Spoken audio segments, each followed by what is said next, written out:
Roll Q. Le meilleur ajout du jeu qui n'a jamais été fait de toute l'histoire d'Overwatch. Roll Q. Est-ce que je vous ai déjà dit que la Roll Q c'est bien? Vous l'avez peut-être pas assez entendu. La Roll Q c'est bien. Et c'est la meilleure décision que les devs ont eue depuis le début du jeu. No joke. Ah, genre traduire la page, mais à l'arrache avec Google Translate.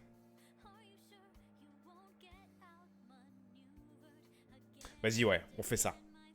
Roll-Q est une mise à jour du système de mise en correspondance, pas français, mais on s'en fout, de mise en file d'attente d'Overwatch qui donne aux joueurs le pouvoir de choisir le rôle qu'ils y jouent dans leur jeu. Dans le jeu compétitif et le jeu rapide, les joueurs choisissent leur rôle avant de trouver une partie. Le système de mise en relation créera une équipe composée de 2 tanks, 2 supports et 2 héros de dégâts. En entrant dans le match, les joueurs sélectionnent des héros désirés pour jouer dans les rôles qu'ils ont choisis. À la fin d'un match, les joueurs reviendront au menu principal et sélectionneront leur rôle avant de faire la queue pour la partie suivante. Pour plus d'informations, blablabla. Première chose qu'ils ont fait de manière globale, et ça je trouve ce changement qui est très intéressant, soyons un peu plus sérieux. Le coût de tous les ultimates a été augmenté de 12%.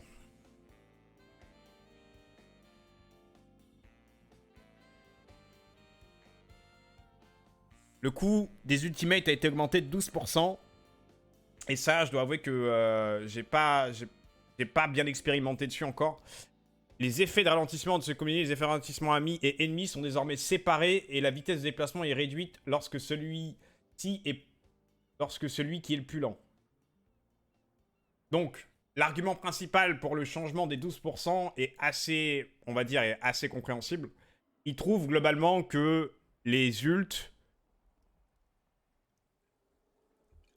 sont beaucoup trop impactants pour que tu les aies tout le temps, en fait. Vraiment un bon joueur, il peut avoir, on va dire, un ult à tous les fights. Qui est vraiment problématique. Qui peut vraiment être très très problématique dans pas mal de circonstances, en vrai. Donc ça, c'était clair. C'était un problème. C'est quelque chose que Seagull en parlait pas mal dans The State of Overwatch. Et il avait globalement plutôt raison. Moi, j'aime bien ce changement parce que ça augmente un peu le skill global du jeu qui va te demander à utiliser tes compétences correctement. Et c'est vraiment, vraiment cool. Et ça fera en sorte que les ultimates soient un peu moins récurrents. Que les combos soient un peu moins récurrents et que vos mécaniques et que votre skill soient un peu plus exprimés avec ce que vous avez de base, quoi. Moi, j'aime beaucoup ce changement. Je trouve qu'il est très pertinent, particulièrement en 2-2-2. C'est vraiment cool. Excellent changement. Ensuite, temps de rechargement par tour réduit de 0,3 à 0,25 secondes. Pour H, ils ont voulu faire en sorte que le perso soit un peu plus... Enfin, comme ils le disent sur le commentaire des devs, ils voulaient peut-être faire en sorte qu'elle soit un peu moins restrictive dans son temps de rechargement. C'est vrai que ça, des fois, c'était un peu un temps mort, un peu lent. Du coup, ils veulent que ce soit un peu plus rapide. Mais ça peut potentiellement être dangereux, quand même. Parce que H possède beaucoup de burst damage. Et si elle possède ce burst damage, on va dire, sans véritable inconvénient, ça peut être un problème. Donc, le changement peut être bien, mais à surveiller quand même. Là, la liste de Brig, elle est absolument phénoménale à cause de la 2-2-2. Pourquoi est-ce qu'ils ont fait ce changement global, cet énorme changement? Je le balance en détail après. Pourquoi est-ce qu'ils ont fait cet énorme changement sur Brig? Pour la simple et bonne raison qu'en 2-2-2, Brig n'existait pas vraiment. Du coup, ils ont dû la buffer et faire en sorte qu'elle existe en tant que support. En tant que support, un peu toute seule. Enfin, juste avec un seul support. Donc ça, c'est vraiment un changement qui est globalement plutôt intéressant.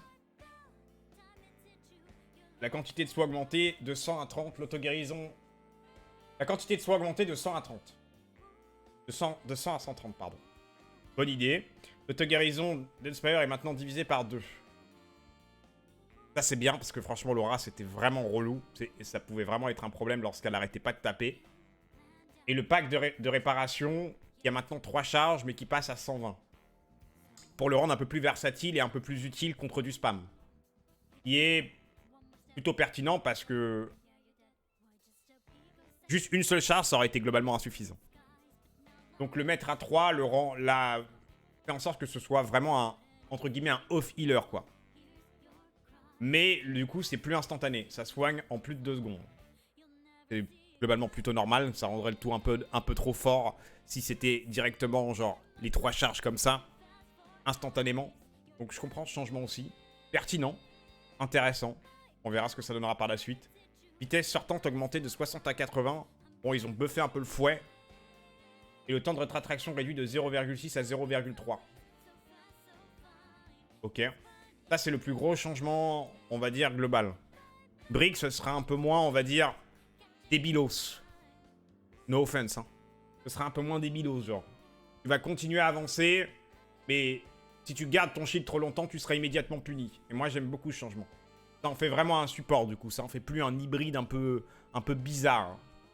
Ça en fait beaucoup plus un support. Et le stun qui est réduit, ça c'est vraiment très bon aussi. Le coût de son nul qui est augmenté de 10%. Why not? Le Bélé de Doom, bon ça c'est globalement plutôt mineur.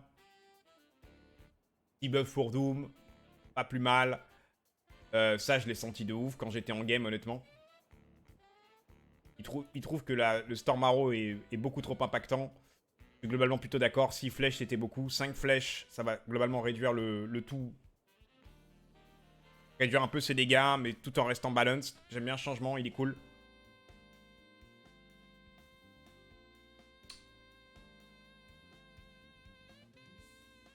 Dans certaines circonstances, tu sentais que le burst damage était un peu trop violent, quoi. Bon, ça, c'est le changement d'Orisa de Moira que beaucoup de personnes n'aiment pas trop. Moi, comme je l'ai dit, Moira, le problème, c'est qu'en termes d'utilitaire, elle apporte rien. Elle apporte rien du tout. Et le fait qu'elle puisse maintenant, genre, s'évader tout en étant stun, tout en étant étourdi, bah, c'est globalement plutôt intéressant, en vrai. Franchement, ça va apporter pas mal de choses au perso. Je pense que c'est... Ils ont misé sur son escape. Pourquoi pas? Après, Moira, honnêtement, comme je l'ai dit, hein, ce sera le perso, le support noob, quoi. Ce sera le perso pour support noob, honnêtement. Low skill cap, low skill ceiling, gros heal. Mais genre, si vous savez pas jouer support, bah go Moira, quoi. Honnêtement, moi je le vois comme ça. Et je pense qu'elle aura... Ça va encore plus affirmer cette identité-là, du coup. Orisa, barrière de protection réduite de 8... Enfin, augmentée de 8 à 9 secondes. Passer de 8 secondes à 9. Le tout a été augmenté. Un point commun en réaction pour jouer contre Orisa qui n'était pas utile de tirer sur la barrière, qu'elle revient si rapidement. Augmenter le temps de recharge de la barrière de protection rendra sa destruction plus gratifiante. C'est vrai qu'elle avait tendance à le refresh beaucoup trop vite. Et c'est probablement un des plus grands points forts. Une seconde, ça peut vraiment genre jouer sur pas mal de situations. Ça peut faire mass peak.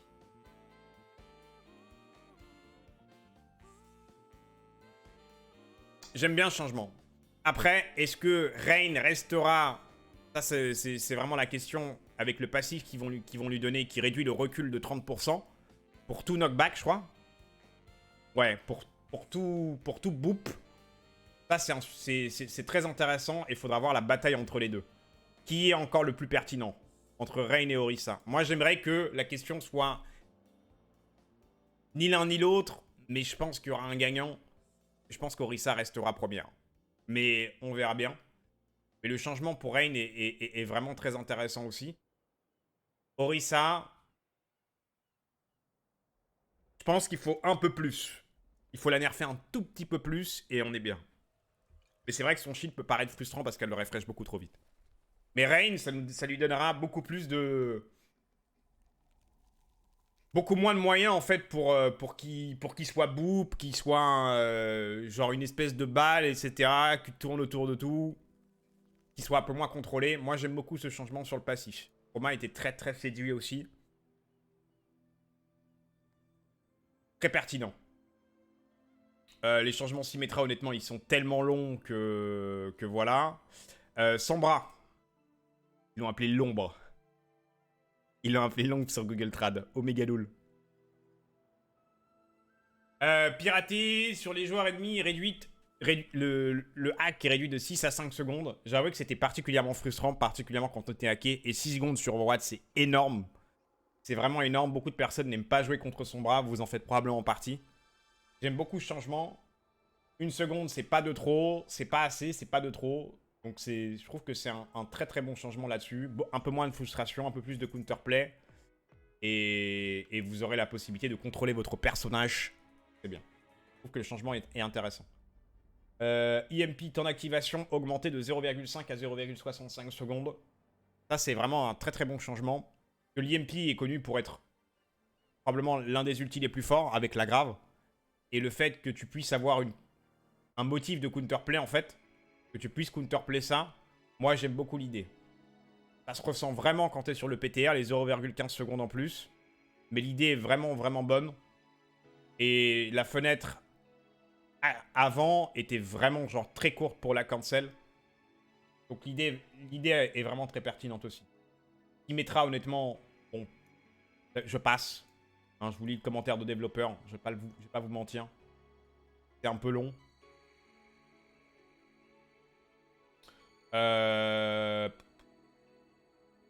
Attendez.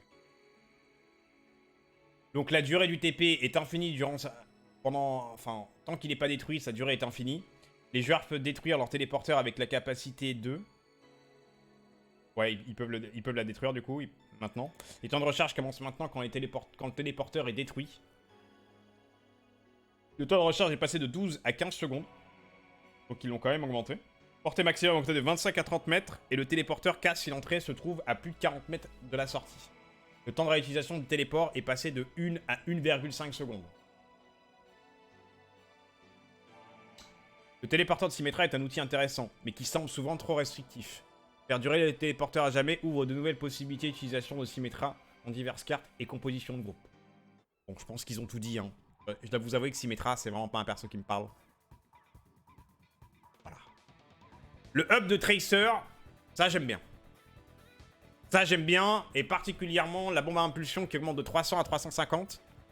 J'aime beaucoup ce changement dans le sens où ça va peut-être pouvoir, genre, instant un bastion, casser un peu des bunkers, pouvoir faire en sorte que Tracer soit versatile, mais pas aussi versatile qu'elle l'était auparavant. Moi, j'aime beaucoup ce changement.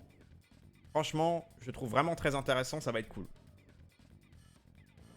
La puissance de Pulse Bomb a été réduite il y a un certain temps pour éviter de trop punir les chars, les tanks, qui sont beaucoup plus faciles à coller, bien que ce soit toujours un objectif. Nous resterons une partie de cette puissance perdue, pour nous aider à nous occuper d'autres cibles lourdes telles que Bastion, voilà, exactement. Très intéressant contre ça, ou des ennemis dotés d'une armure supplémentaire de Brigitte.